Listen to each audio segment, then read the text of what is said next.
Chiefs have Steven Nelson, former Chiefs cornerback, who played for the Houston Texans last year. Is one of the highest rated PFF guys last year. He retired, and now he's going to be coming out of retirement, I believe. That's the report. He's visiting tomorrow with the Chiefs, so could potentially be coming to Kansas City.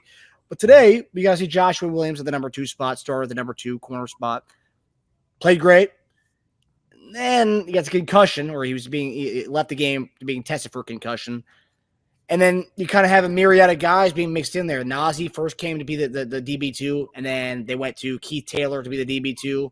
They kind of rotate a bunch of guys there, and the fact they already had Steven Nelson coming for a visit tomorrow, and now you have this injury with Josh Williams, and it seems like there's a revolving door at the number 2 spot. What did you make of the DB2 play tonight, and what do you make of the potential of bringing in Steven Nelson, JD and Teja? Yeah, I like the Steven Nelson move. I like that. I do. I like it. I said this, a couple of weeks ago, a few weeks. I'm like, we need to go get us another corner. And it seemed like he was right on time with this, if he's going to sign. So, obviously, we didn't know the misfortune that Joshua was going to have, but just to bolster our defense, our secondary, I think it was necessary. Because what I do see, I don't see the confidence in the younger guys like we had last year. I don't see that. I know they tried, and they're just like, they're not ready. They're not ready. Having a veteran guy like him in, I see where he graded out PFF. You know how I feel about PFF, but he's a guy that's, he's done pretty daggone well. So he's done all right in man coverage. So, hey, man, sure, why not? I love it. People might not, because of things he might have said and didn't say, and man, forget all that. It's water under the bridge, baby. So, hey, come on back home. Water under the bridge, man. It's all forgotten, all right, and forgiven. You can help us? Come on in. Come on, we got your own seat. Your own seat's over here. Hey, man, get out of the way. Move out. Come on, Steve. Come on over here. Time heals all. It was, I think we made those comments online. I think it was 2 to 3 years ago. So, I mean, time heals all. Time heals all. Yeah. No. I like the idea of it before Joshua Williams left, so it's even better now. I was gonna say he might add he could add a few dollars to that asking price now. I saw your boy went down last night, huh? Man, that's a shame. Yeah, I mean, you could buy into PFF or not. The write-up I saw, allowed in press coverage, allowed a target on just 22 of his 193 snaps, which is pretty good. Did not allow a single touchdown in press coverage last year. 55% passer rating. 55 passer rating went against him. So we like our press. Yes, and if you look at our game too, Marcus, you and I talked about this earlier. We did a better job against the short passes, which is what they were targeting us on a lot. But yes, they did drop some passes too, the Chargers. But we actually got beat on a few deep ones that Herbert just missed on. But because that game would have been different.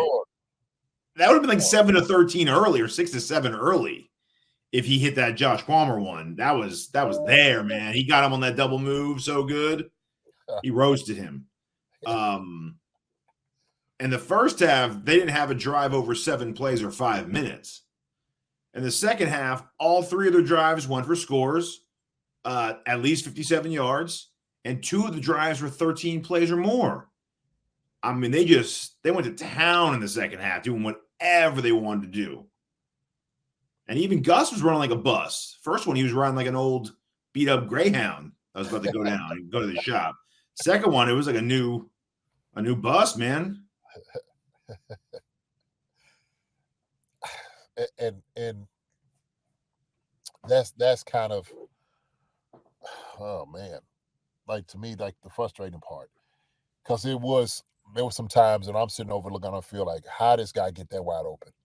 How are they that wide open? And I'm just like, it could only be miscommunication or a guy get beat. But I'm just like, no, that we're not on the same page. Somebody is not speaking to somebody else. Who got him? Who's got him? Well, it shouldn't be, hey, y'all need to be on the same page with this. Y'all not, man. There was times I sit there and I'm looking like, oh my gosh, like wide open. I couldn't believe it. And I asked our brother Warfield, and I said, War, I said, let me ask you this. I said, why wouldn't they not move Najee to slot, to cover the slot? And he said, you know what, JD, I don't know. He said, I don't know. He said, the only thing I can think of, the same thing was like just the scheme that they have, what they want to do.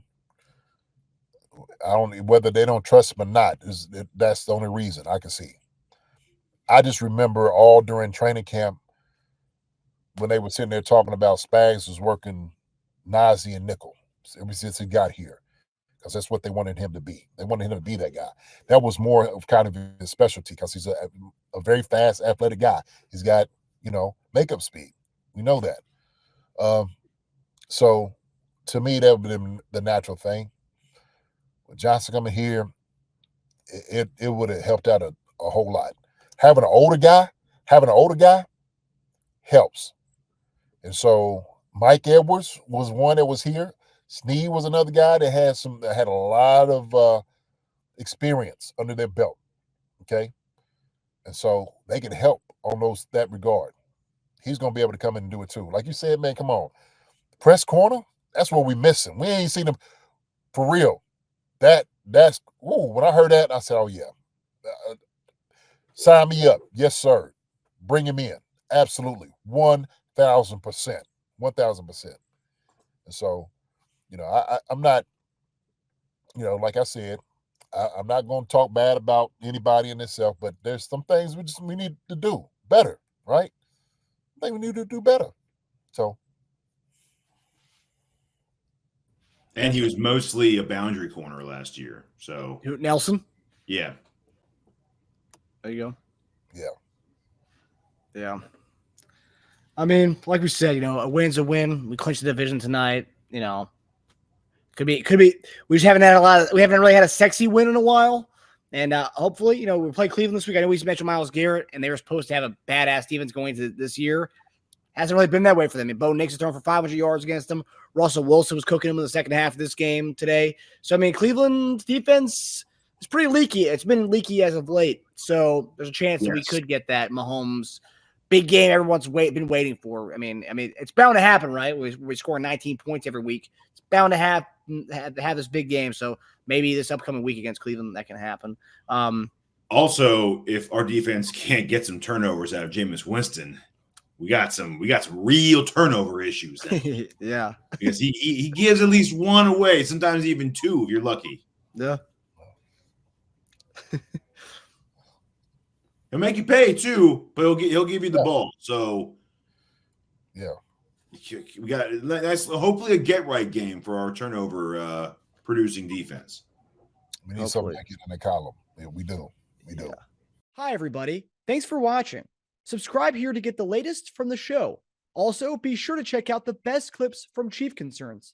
And if you prefer to listen to the show, subscribe and follow us on Apple Podcasts, Spotify, and anywhere else you get your podcasts.